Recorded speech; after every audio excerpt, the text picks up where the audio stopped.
생명의 샘가 이용훈 목사입니다. 오늘은 11월 16일 목요일이죠.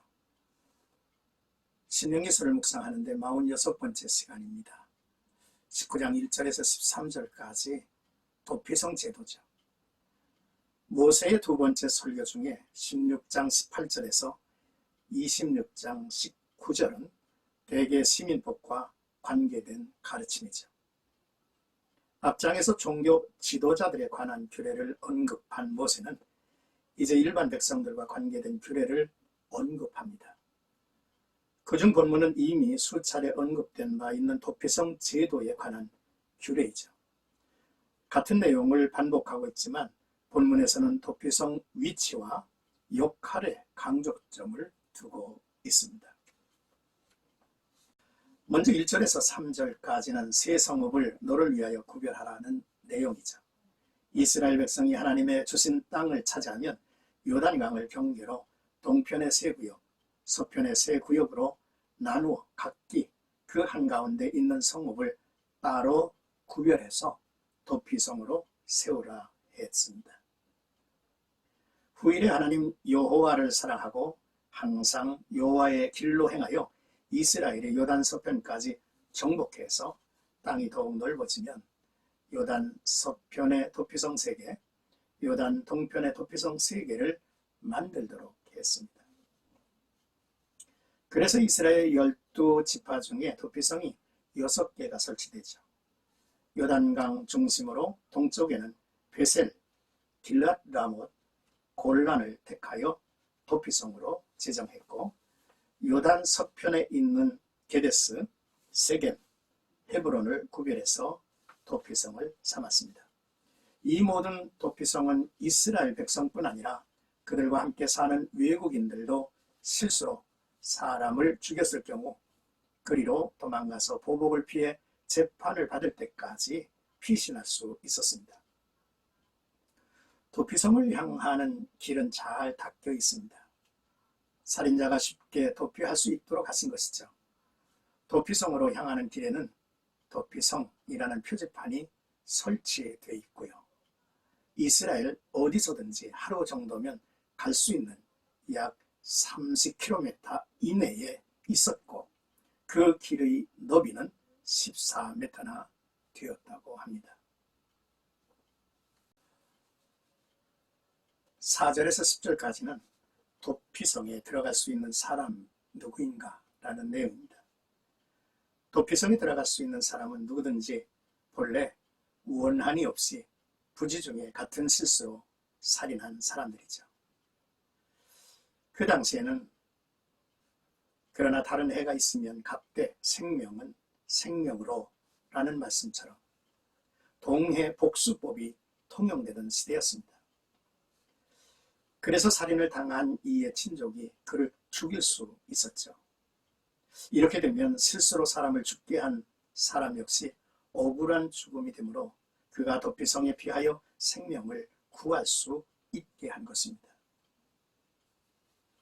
그러나 도피자는 반드시 부지 중에 살인한 경위를 증명해야만 했죠. 그리고 대제사장이 죽은 후에야 살인자는 도피성에서 나와서 자기 땅으로 돌아갈 수 있었습니다.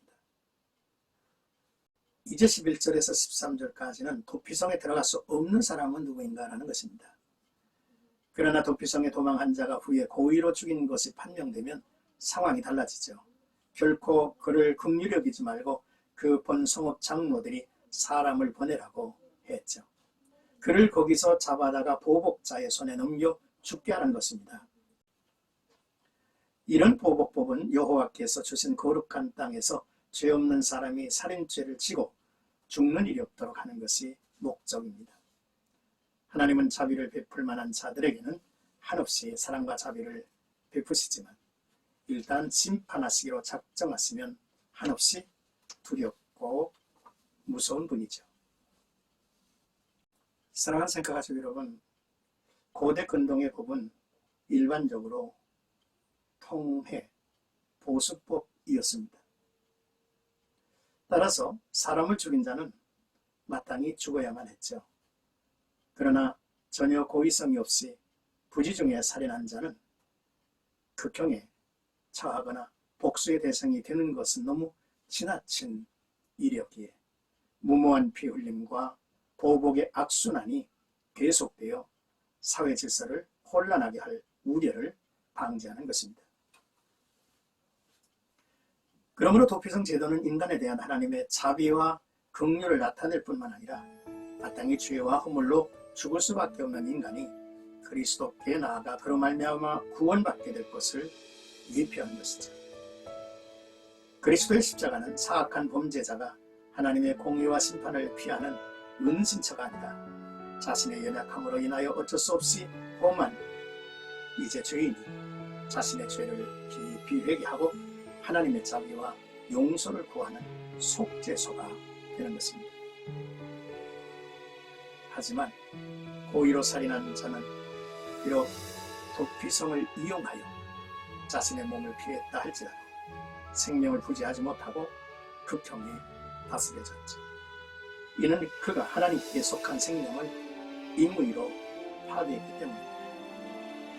또한 이러한 사실은 죄가 되는 줄 알고도 범하는 고범죄는 하나님의 도피성에 피한다 할지라도 하나님께 용서받지 못함을 잘 보여주죠.